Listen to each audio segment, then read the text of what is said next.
All right, then please do me a favor, put your hands together and welcome to the stage your moderator. Give it up for Julie Snyder.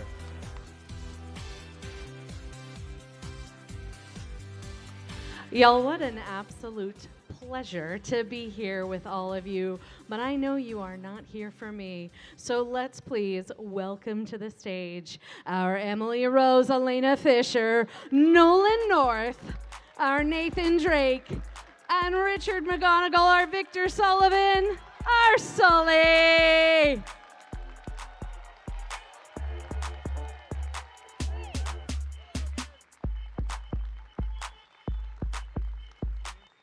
I'm gonna work around y'all. You did, but it's okay. Where do you want to sit? All right, see, she's so bossy. Oh gosh, Women. it's all happening. All right. Y'all, welcome. It is such a pleasure to have all of you here this weekend. We're so excited to be here. Yeah. So I gotta ask, 4 games in, when you come out and you have this kind of reaction from everyone, how does it feel every time still? I'm bored with it. It never gets old. I do, but it doesn't. It's great. It's No, it's fabulous. I Thank tell you all. when we have people come up when the games first came out, they come up dressed like Drake and Sully, right? And now it's their kids dressed like Drake and Sully. I said we're getting old. Who? Yeah. As I someone used to that have an old Smobile. No, it doesn't work anymore. They don't make them. As someone that stays very young, I love hearing you mention the kids, because when we think about when the game came out, we've reached that point where those of us that had started playing the games were now reaching an opportunity to introduce that game to a new generation. So did you have any inkling when you were filming and doing the voice acting for that first game, what would come of this game?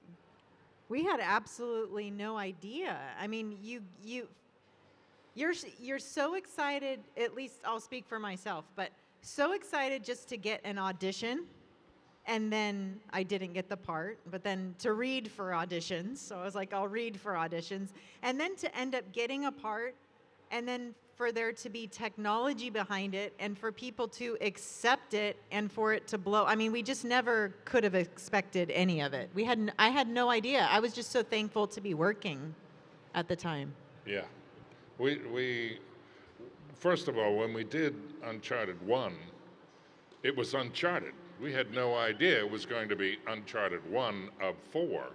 So it was something brand new to me. I mean, when I auditioned for it, I went into the audition room with Gordon Hunt, who was directing the first few, and he took me into the room and he said,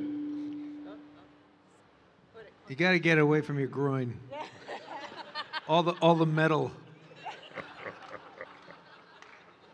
"You weren't Feedback. supposed to tell him about that."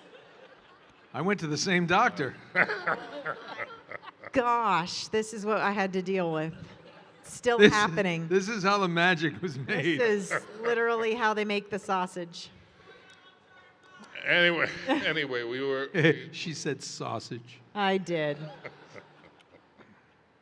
Sorry. Sorry, continue. I went into the room and Gordon said, "Okay, you're going to start over here and go over here." And I said, "Wait, what?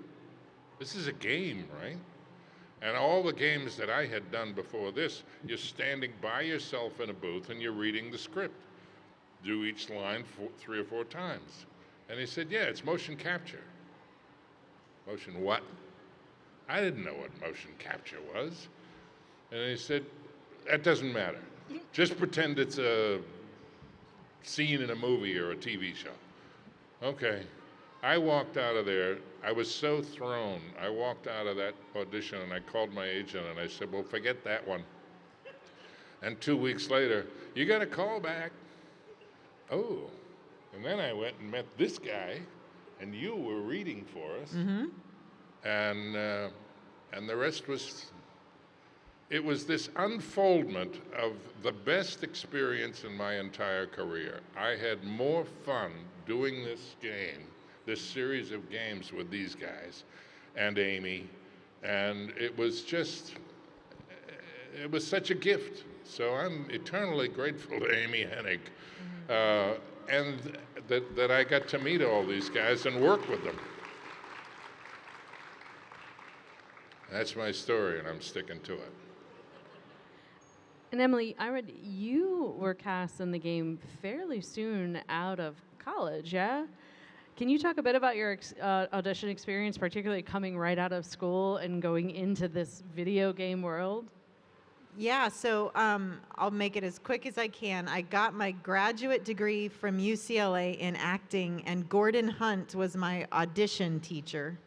And so he saw I just saw the picture for it online the other day too, the original mock-up of who Elena was. And I remember he called me and he said, there's this girl and she looks like you. I think you should come in and read for her. And I didn't know what I was doing, and the video game industry was figuring out what it was doing. So we came in and we auditioned in a voiceover booth, but yet it was supposed to be movement. And needless to say, I had never really auditioned out in the wild. And so he called me and he said, yeah, we're going to go a different direction. And I was like, well, of course you are. I sucked. That was awful.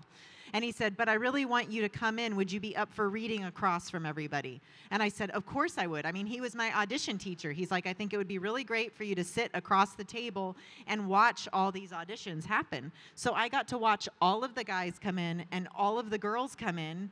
And I was like, oh, you mean you can breathe? You can all that stuff. And then Nolan comes in, breathing and grunting. And you can see the audition online between the two of us, but I did stuff I guess a reader shouldn't do, but we really worked across from each other extremely well. And I remember at the end of that day, they all looked at each other and they said, hey, would you be willing to audition for this again? And I said, 100%. And they said, why don't you go on out, and whenever you're ready, come back in and reread it, and you'll read across from my classmate who was reading his lines as the male reader.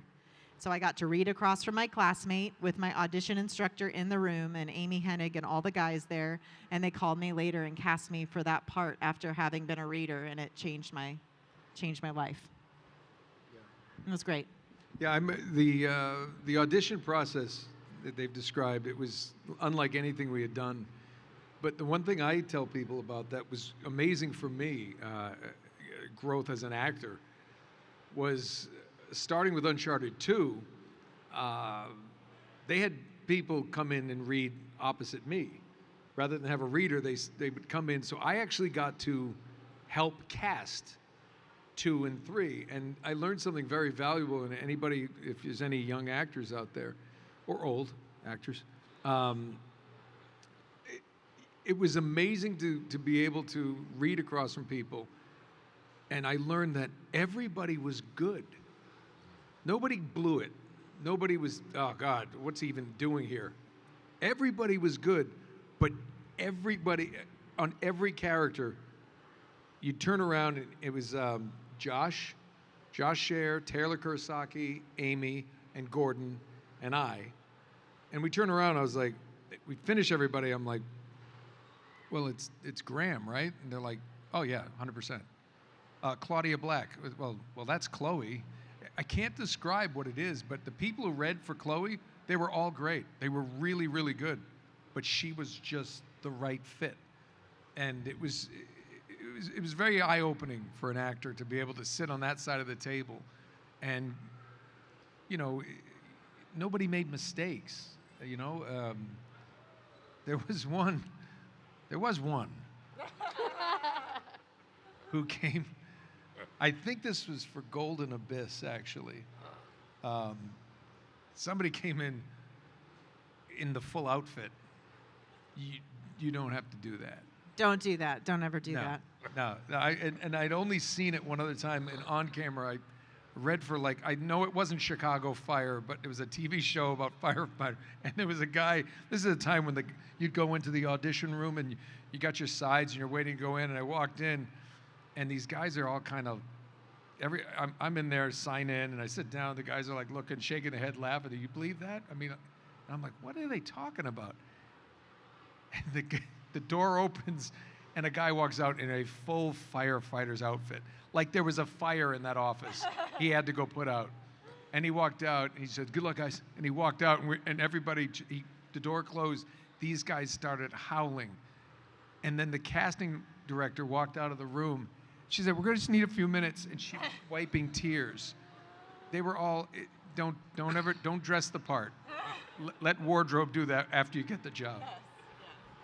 That was our first nugget of advice in the industry so far. Thank you. There's another one that I asked one time a director, I said, "What is it you're looking for?" "I don't know. I'll know it when I see it." Yeah. "Oh, thank you." You're looking at me. Yeah, you're not it. I'll go. I love hearing these audition stories because when we read about sort of the filming process of this, it all feels so theatrical and close to theater, and so many of the individuals that auditioned and were cast have that theater background. So can y'all talk a bit about, in your experiences with the game, where that line is and that connection between theater performance and video game acting? I can start. Yeah, there's something about it. There's something called black box theater, where there's very minimal sets. Sometimes it's just maybe a chair, maybe a table. And Gordon, our director, who was a theater director background as well, he used to say it's all about the connection. If you're talking to Sully, you're talking to Sully, and he talked about being very specific with what you're doing with the other actor. And in a motion capture stage, it's like black box theater, except you get paid way better. But the truth is, it's all about the connection. And those cut scenes, we were just always focused. If I'm talking with Emily, we're focused on that scene, and we're just being those characters, knowing they're going to build that environment around us. All we needed to know was this is where the table is, the map, which was a piece of felt, because it's you can't open paper, it just makes noise. So Sully's cigar, his famous cigar, that was a Sharpie, because do you remember that? There's a highlighter. He got a cigar the first day. They gave it to him, and after about 4 takes, he's like, "This is terrible. I got to get this out of here." And so they gave him another one, and with the wrapper, but then it crinkled when he talked. So then he said, "Give me a Sharpie." I think you were the one who said, "Well, just give me that." It was my idea. I'll give you credit. But I think that's the interesting thing. And most of the people we brought in always had theater backgrounds because they're comfortable moving in a space where there's nothing. And you have to just, your imagination's, okay, so the mountain range is over there. And cliff edge was like, sometimes they just took a rope and put, kind of made it curve. So we'd walk over to the edge of that rope and look down like, oh, that's a long way down. And it was like playing. It was just playing. I think one of my favorite things about motion capture in general is, for me, it does feel like the closest to theater. Like when you do TV and film, it is about the scene work, but everything is kind of filled in for you, and that you're doing angles and you're doing it repeatedly. With motion capture, and different from voiceover, before when video games were just voiceover, I always say everybody would always be like, "Oh, well, do you need to go to theater school?" And I'm like, listen, theater training for me, the 7 years of educational theater training was incredible for what I did. It taught me all of my voice and speech. It gave me that black box theater stuff. It gave me all of the scene study stuff.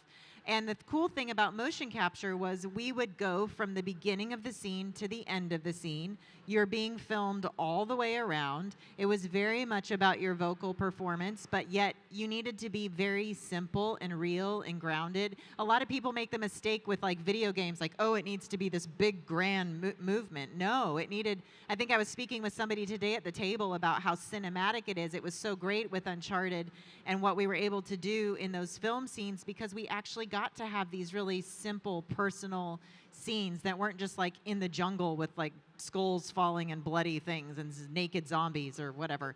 It wasn't just that. It was also like the home scenes and being in these like the scene work. So to me, a theater degree was like 360, used all parts of it. I felt like my voice needed to be warmed up, my body needed to be warmed up, and it was all imagination.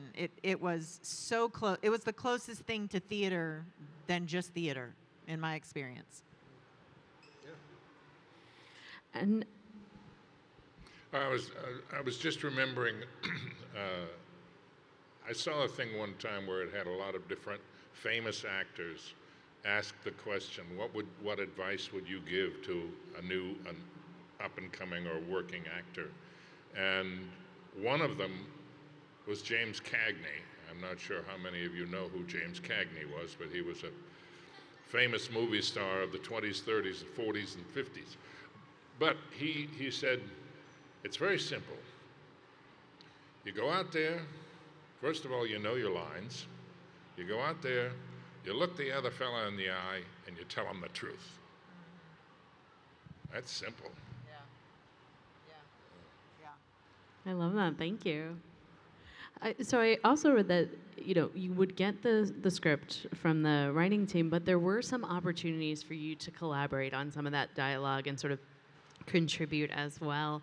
So are there any particular lines or moments throughout the games that you are particularly proud of, that you had a stronger hand in putting on the screen? Sully had a lot, because I was in the Navy, and I was on board ship for a few years with a bunch of Southern guys. And I tell you, the Southern people have expressions that are some of the best I've ever heard. And one of these guys, one time, and it was hot, and it was muggy. It was Vietnam, off the coast. And one of these guys would say, man, I'm sweating like a whore in church.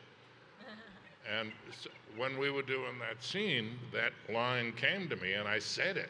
Because Amy said to us right from the get-go, if something comes up to you that you think you want to say that isn't written down, say it. If we like it, we'll keep it. If we don't, we'll throw it out. So I did it. And Amy, after the scene was over, she said, we can't say whore. You got something else? I said, hooker? That we can use. So let me give you a little context, too. When you're on the receiving end of that line.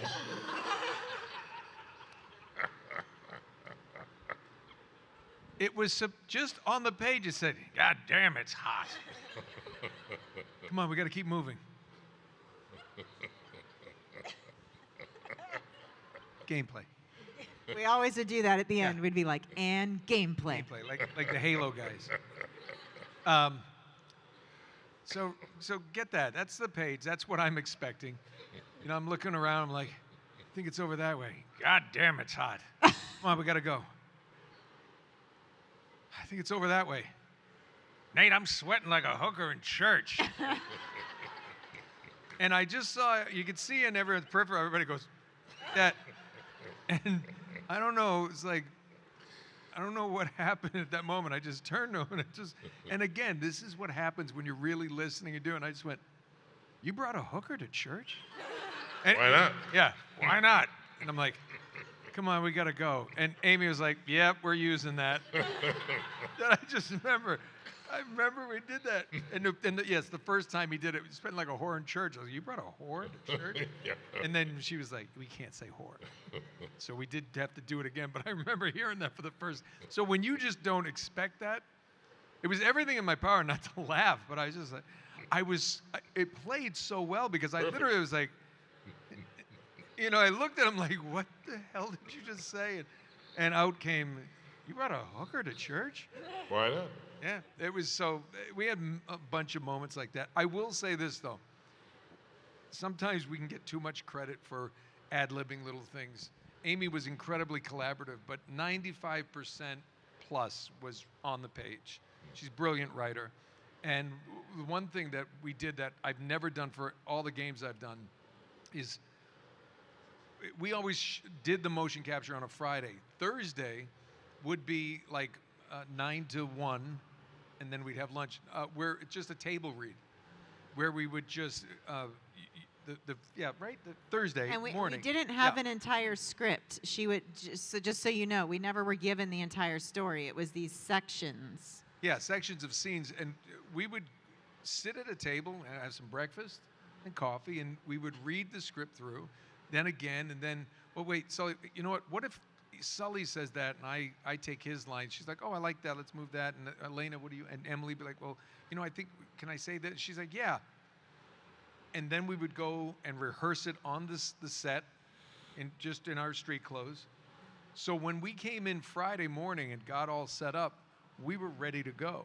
And very few developers can afford the time or are interested in giving that much time to maybe 3 scenes for that whole day. But again, beginning to end.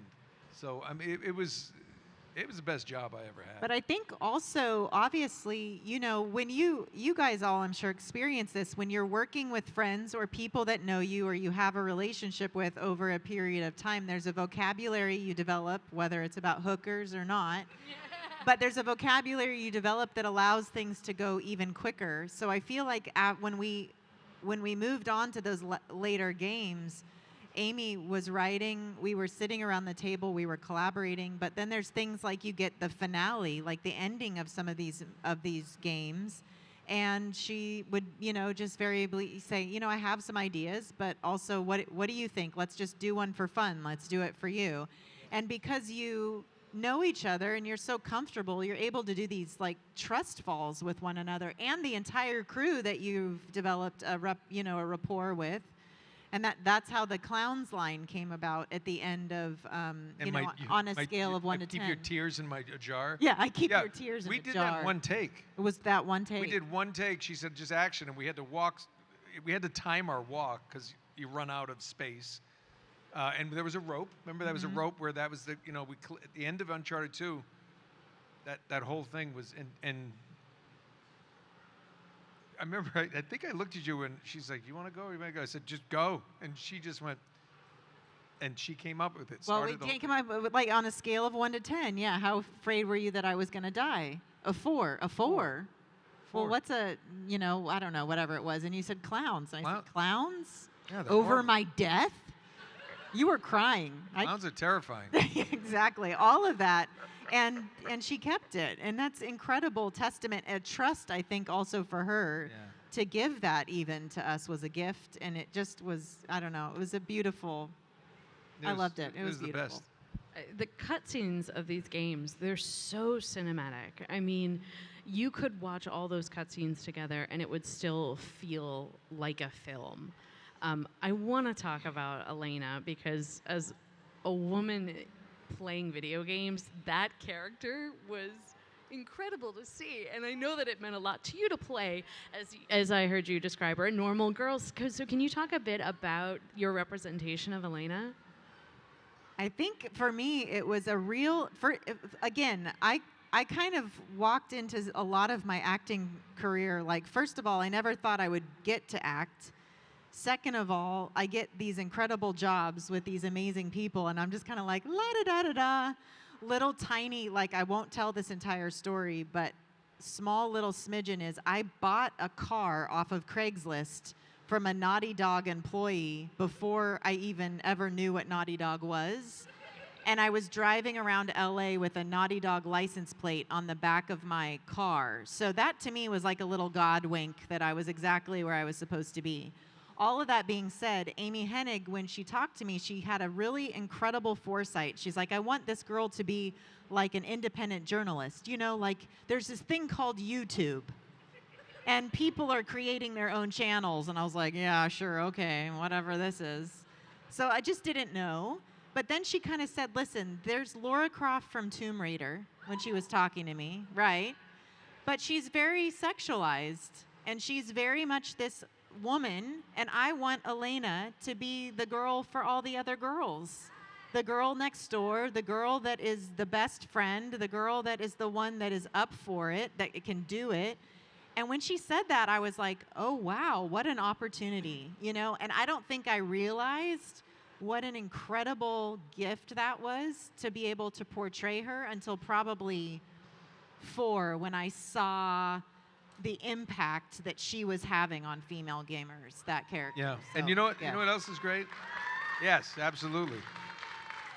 To that point, I remember the end of the first game. Sully gets the boat. We get in the back. We're sitting there. Sunset. And she didn't give in to that trope of like a kiss at the end of the game. And that was on purpose. It was because, yeah, we've been through this because it's just, you've seen it a million times. And I love the fact that they didn't do it. And I will tell you, of all the games that I've did, including Golden Abyss that we did, Elena still has my favorite line in all the games. Elena Fisher, last year's model. Yeah. Was such a great line and was delivered so perfectly. And I guess I remember that was another one where we're like, nah, it's funny. No, you said, I guess somebody reminded me today, you go, haha, cute. Yeah, cute. Yeah, it was like, yeah. That was my favorite. I mean, just because it summed up everything. Like, she's like, I'm so above this, and you, Chloe, whatever. So, and then there was Jeff, but I don't want to talk about him. You know what was so neat, though, too, about all of this, honestly, is, you know, similar to the fans, we were getting to know this world as it progressed as well. And our relationships were maturing as it went on as well. So you had all of this, just like, I remember like the scene of running down the dock and being, those idiots left me. Like, are you freaking kidding me? I got left here, you know, and then to punch you when you come around the, like, in the jungle and just be like, you know, all of that. And then to have this sort of like tension, and then to have like that progress to the end where these scenes where they have us sitting there and we're just kind of thinking about this life that we've led. You know, I don't know. It's just, and the three of us walking on the airplane, I don't know. It was such a gift to us, and to watch our relationships progress. You guys, we get on these panels and we get all emotional. Well, that's the thing. A lot of people don't think about the fact that this is one of the few, if not only, game franchise where the characters age with the actors. Yeah. You know, Lara Croft is the same. Mario doesn't age. No, but I mean, seriously, you think about it. So you play these games and you grow with them as well. You know, the next one's out and you're a little older. And what's so great is, like, going back to the younger generations now are picking it up. They're following that through. I mean, that was unheard of. Doing it cinematically, doing that much motion capture, everybody thought they were crazy, and then they weren't. Yeah. Yeah. So I think we were the first ones to use motion capture where the actors were doing the motion capture and acting the scenes at the same time. Because it was stunt people. It was stunt people that would do the stunts, all the movement, and then the actors that were doing the voices were in that booth by themselves reading lines. Yeah. Still to this day, if somebody says, "Oh, you video game, what video game were you in?" And I said, "Oh, well, I'm the girl in Uncharted." And they go, "Oh, what, like you did the voice or something?" And I'm like, "No, I'm her, sort of, like I did all of that." Like, it's kind of awkward to explain that. But yeah, all of that. It's crazy. So y'all, we have a Q&A mic in that center aisle, you've probably noticed. So we're gonna open it up to audience questions. So as you make your way up to the Q&A mic, slowly, without falling, go ahead and make your way up to that Q&A mic. I'll ask that you share your name and where you're from. In the interest of time, we want to make sure that we try and keep our questions for the group so that we can make sure we get through as many as possible. But if we don't get to your question, y'all have signings and photos throughout the weekend, yeah? Yeah. All right, so while we're getting lined up, with deference to all of the people that have continued to play this game, but for the people that are just discovering this series, what is something you want to say to them without too much of a spoiler? I always say be patient with the graphics of the first and know that you're kind of watching video game history happen. Like, if you can think about it from that thing, because if you miss out on what happens in the foundational parts of the first, you miss out on some of the really cool details as it goes along. I would say this: play them in order, please. Yes. I played 4, then I heard 2 was good. And then I played some other games, and then I went back and I thought 1 was all right. I'm like, you're a psychopath. I mean, yeah, I got a book and I read the end. Thought it sucked. What? Play it in order. I mean, maybe it's OCD, but you learn a lot about who they are. Yeah. And you get to watch that progression, like as we age, and also the progression of the quality of the graphics was astounding to me. By the time we got to 4, those were real people almost on the screen. That's right. But- That's true. You know that somebody reminded me of this. Uncharted 1, 2, and 3 were all made for the PlayStation 3.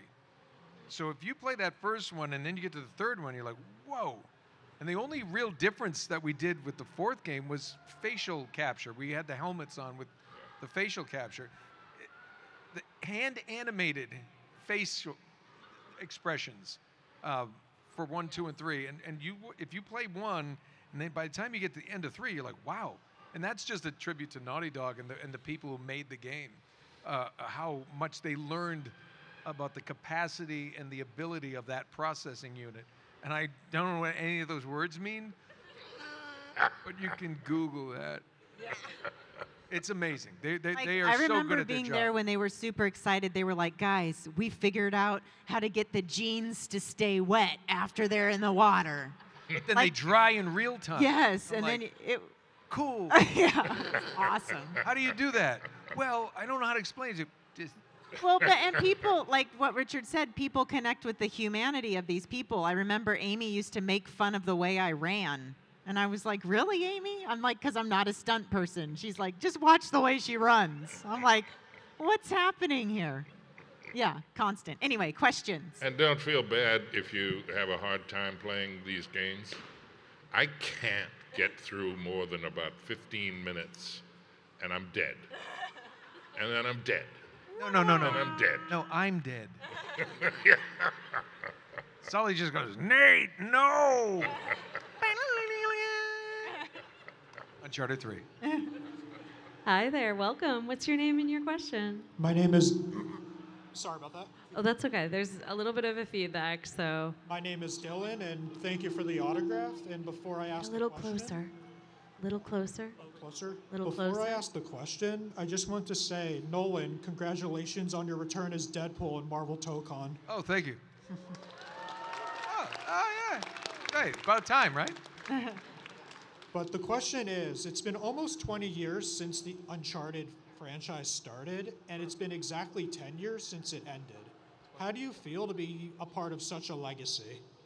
So it's been almost 20 years since Uncharted 1 and 10 since the end of Uncharted 4, Nolan. How do you feel being part of such a legacy? I just wish I was in the games.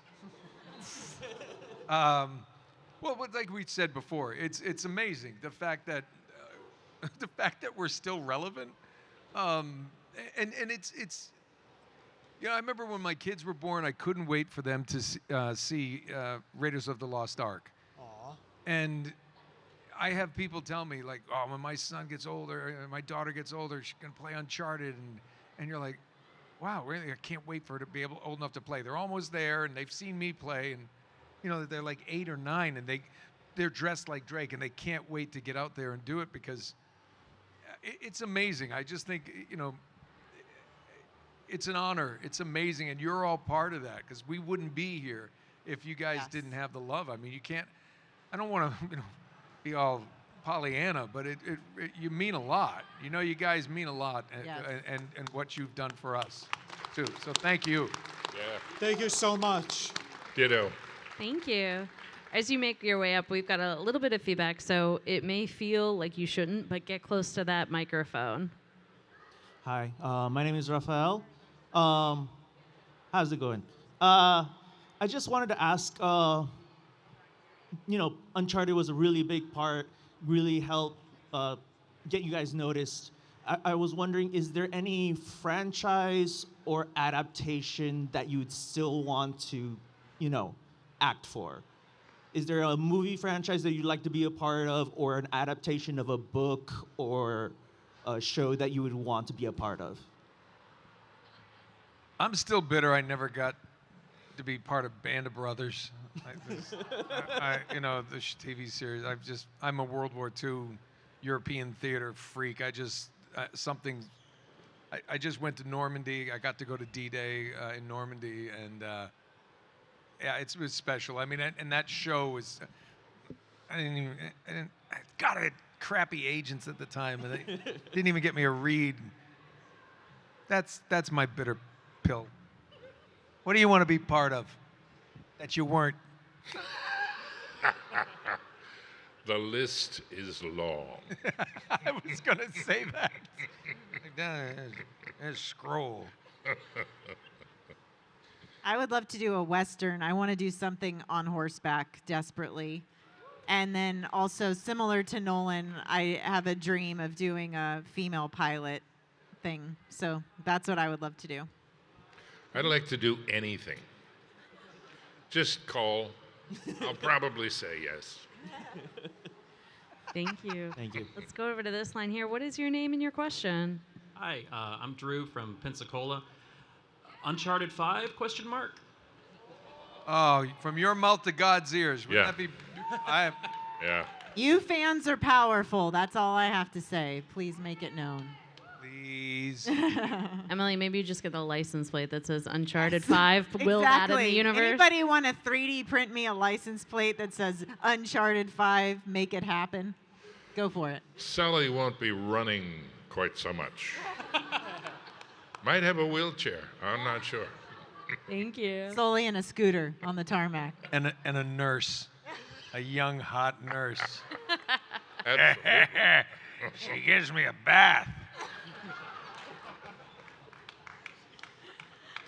Hi, what's your name and your question? Hi, my name is William. I'm from here in Miami, and I wanted to ask, what mocap session were you guys jealous that the other actors had to do, but you wanted to do instead? What mocap session? What? Were you jealous that Yeah, other? like you wanted to act that mocap session Oh, instead. okay. Like you wanted to do what they were doing. In Uncharted or in whatever? Uncharted. Ooh, whose Oh. scenes would you want to take? Flying a plane. But you flew a plane. the plane. Not me. Sully flew a plane. You'll have to forgive my friend. He's stupid. I can only think of one. Because I was the main playable character. I was in a lot of them. But I will say that there was a time when they did the stunt of Nate hanging out the back of the plane.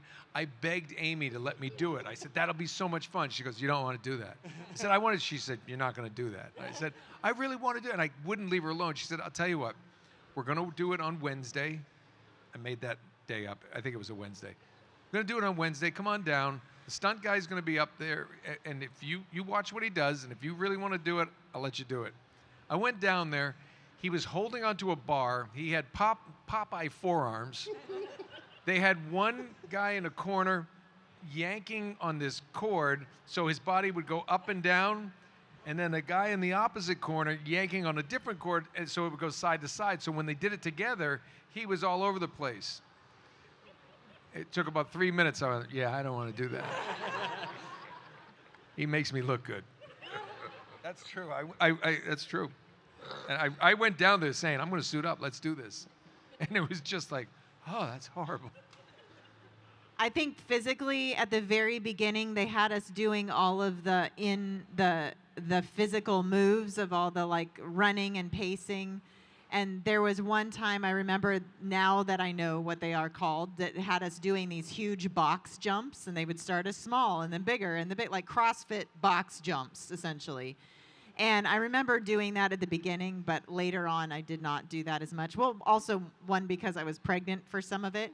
But I think I wish I could have done that all of the time. But again, they had people doing it to make me look good. And then the other time I was talking to Richard, I felt like I was filming a show at the time, Haven, up in Nova Scotia. And so there was a lot of times where I just remember I knew that they were working on the game, and I just really wanted to be there working on that. But I was thankful I was up there, but I was also really wanting to be with them. So I would say that. Thank you. Thank you. Hi, coming over here. Hi, I'm Manuel. I'm a Miami native here. My big question is for you guys in the cast is, you guys mentioned Amy Hennig a lot, the director for Uncharted 1 through 3. I haven't noticed a lot of Uncharted 4 talk where the directors are Bruce Straley and I believe Neil Druckmann. They both co-directed that. So I just really wanted to know, like, what's your take on the differences in directing styles between Amy Hennig and Neil Druckmann and Bruce Straley between the games? I think Amy was. I can do that. I'm going to give you a quick answer. Amy is Indiana Jones. The other guys were kind of more Jason Bourne. It just had they have like a little more. She had that what's it called, pulp adventure, pulp action adventure, that kind of feel. And theirs was a little more grounded and a little more serious tone. I just think it's tone. Is all it is. I mean, the characters remain the same, but the tone of 4 was definitely different from the first 3, and that's it. I mean, still wonderful games to play. So yeah, I think just tone. It's just different. It's do you like James Cameron? Do you like Scorsese? Or, it's just there's different.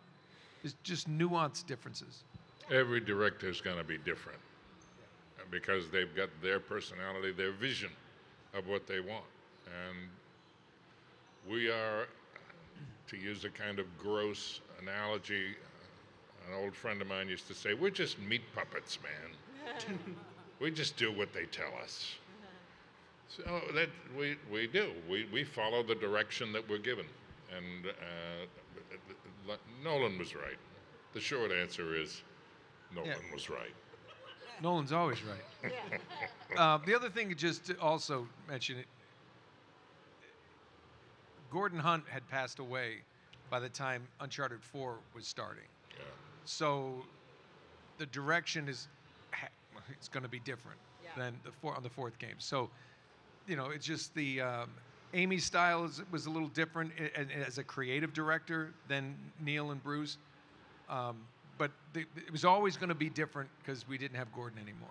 We were also, watching the experience of an incredible video game company that was growing and changing and evolving itself. Naughty Dog just is so amazing and groundbreaking in what they did.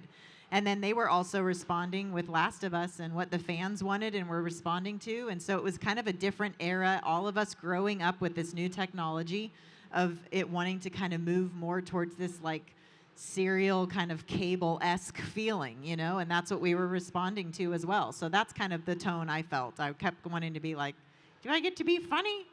But I don't know, but yet there's some beautifully, emotionally deep, rich moments in that were gifts as well that was fun to get to play. So it was just kind of a different season as the technology was growing, the storytelling was growing, the company was, evolving and changing, and we just got to kind of play a different side to it.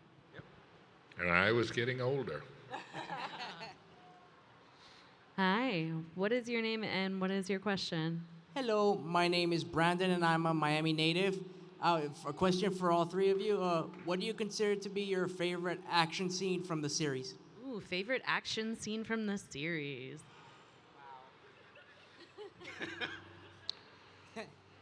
The horses Ooh. in the desert. That's such a good answer.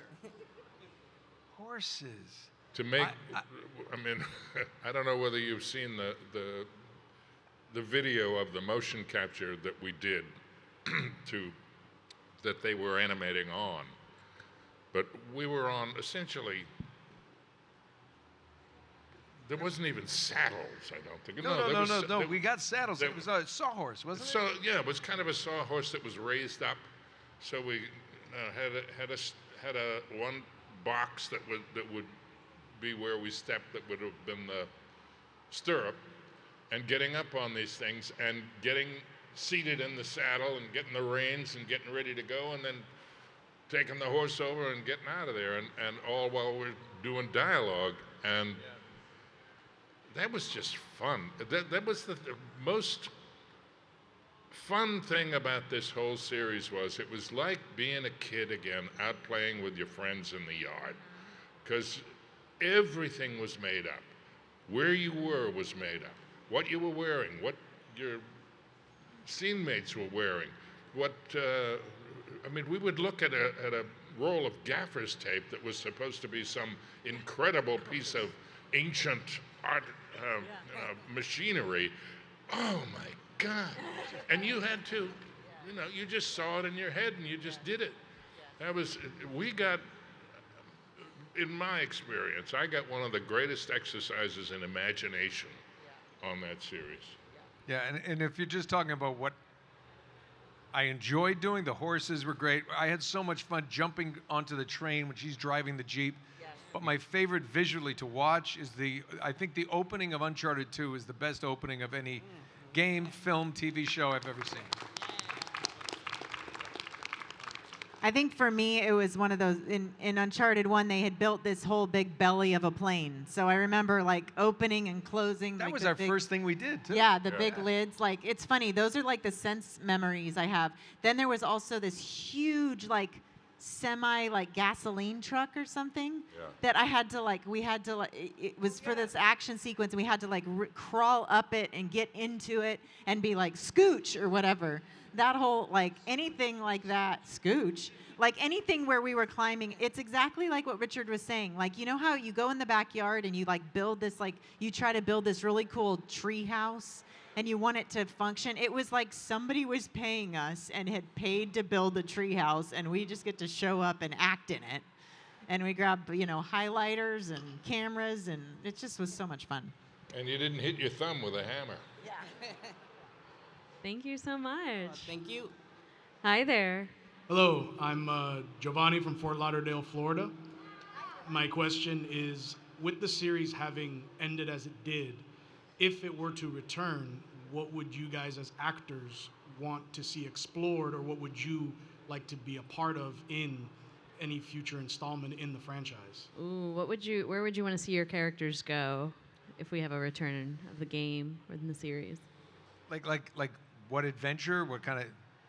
Like, you know, it ended with Drake having a family, now he's got a daughter, and, you know, it could go anywhere. It can continue with Drake, it can continue with his daughter. What I would think you as everyone actors- dies in a house fire. And now I'm a bitter, broken man with an alcohol addiction. We just get dark, baby. Uncharted 5, night has fallen. Wow. And I start talking like this. I will find you and I will kill you. And I come back as a ghost, and I'm still telling them what to do. Yeah. You should take her to church. Elena's gone in the fire. Take her to church. What? Okay. I don't have you know what? I don't care. I would just love for them to do something. I think in terms of hearkening back to the comedy, I said this before, and I know it might seem kind of boring and mundane, but I think it would be hilarious to see each of these characters in their just normal, everyday lives, right? Boring. Exactly, which is where a lot of the comedy comes in, like pulled back into some kind of adventure that they are resisting and then getting called back into. Again, boring answer, but that's what I'd like to see.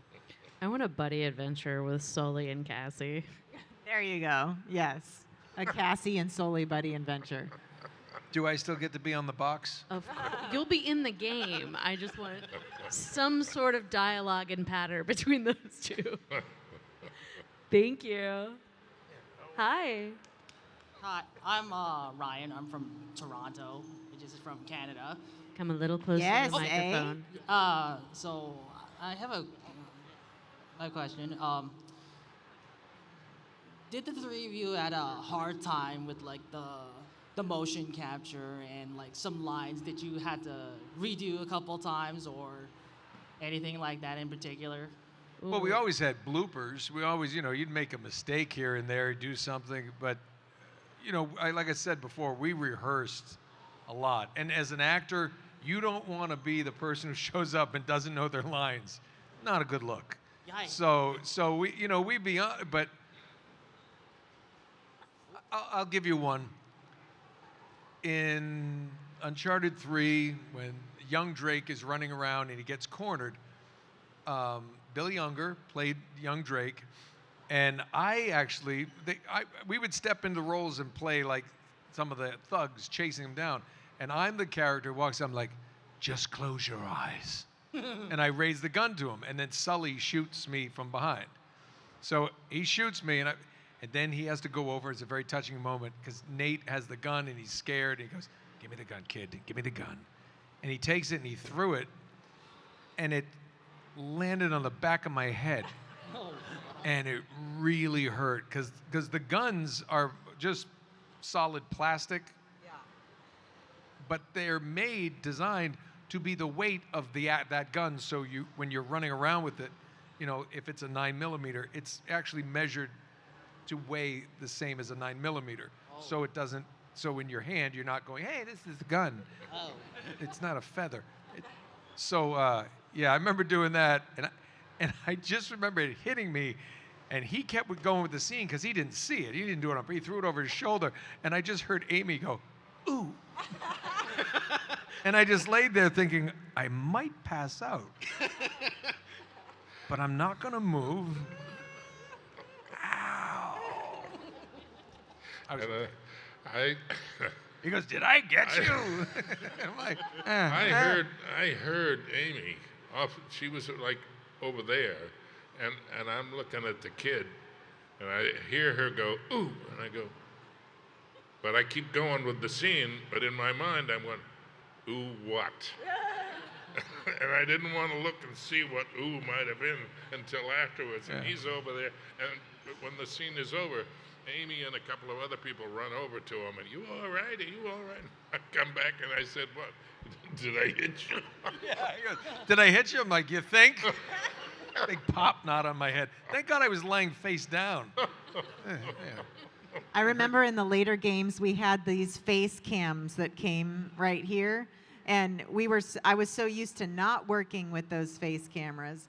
But whenever we had to do any of the close, like romantical scenes, do a kiss. We're dealing with these like cameras clink, clink. in front of you're trying to, and you're like, okay, I guess we have. How are we going to do this? And then also, anytime we were close to one another, we had to make sure because all of our markers were Velcroed on. So you would be like this, and then you'd have to make sure you like any kind of or when we do that massive fall and I'm like laying against Nolan on his chest or whatever, and you're like shtick, shtick, shtick. Like there was just kind of gack in that way.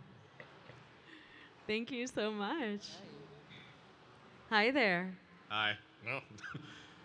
I want to start by saying Uncharted 5 Darkest Hour is now canon. That's not a good omen. John Lopez, Brooklyn, New York. My question is, there was a fan film done by Nathan Fillion. I think he played Nathan Drake. They also did the Uncharted movie with Tom Holland. What was your guys' take? Like, do you guys think that either of those guys did your characters justice?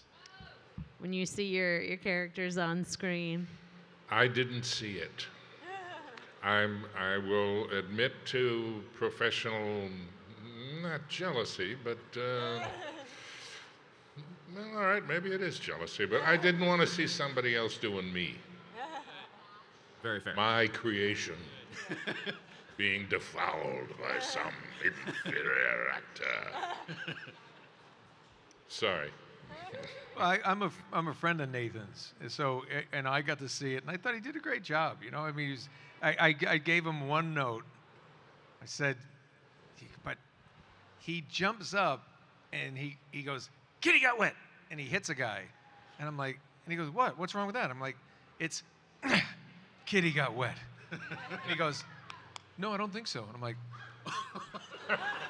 "No, trust me, it's like you do it your way."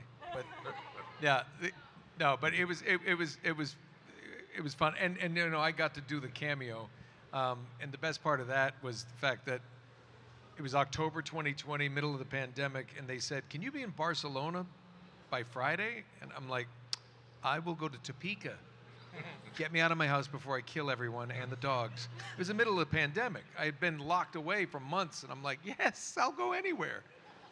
And then I went to Barcelona, and I couldn't leave my hotel room.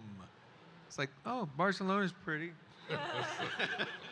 Seriously, it was at that point in Spain where you had to order room service, and there'd be a knock at the door, and you look through the hole, and there's a guy running away in a bag. You're like, It was just a global leper colony. Oh, God. If I go back into stand-up, you guys are going on the road with me. Thank you. All right, I'm looking at the time, so this might be our last question. So If you have more, we will be at the tables. Welcome to ask questions. Hi, I'm Carlos. I'm a Miami native, and my question is for Nolan, but the others can answer. Since Uncharted is based on real historical artifacts and mythologies, what adventure would you go on to look for? What would you look for if you were Nathan Drake? What historical artifacts would you all want to search for? So the easy answer, and people used to throw this, but they said this would be jumping the shark, would be like Atlantis. And I'm like, yeah, that would probably be kind of silly, because we don't know. We don't know. It's not like ancient Egypt. Something with the pharaohs. We know how to make sand. Yeah. Naughty Dog knows how to make sand. There's so many. I mean, I think if you went to, I would do something. There's like amazing landscapes in the continent of Africa, Cairo, but something that would go Cairo down to Kenya. I mean, imagine Sully on it. I'm riding an elephant. You know, there's so many. You think about what the possibilities are. But like the Raiders of the Lost Ark, I used to love how Uncharted, where the plane, the map would go to the different parts. So, I mean, you could do something.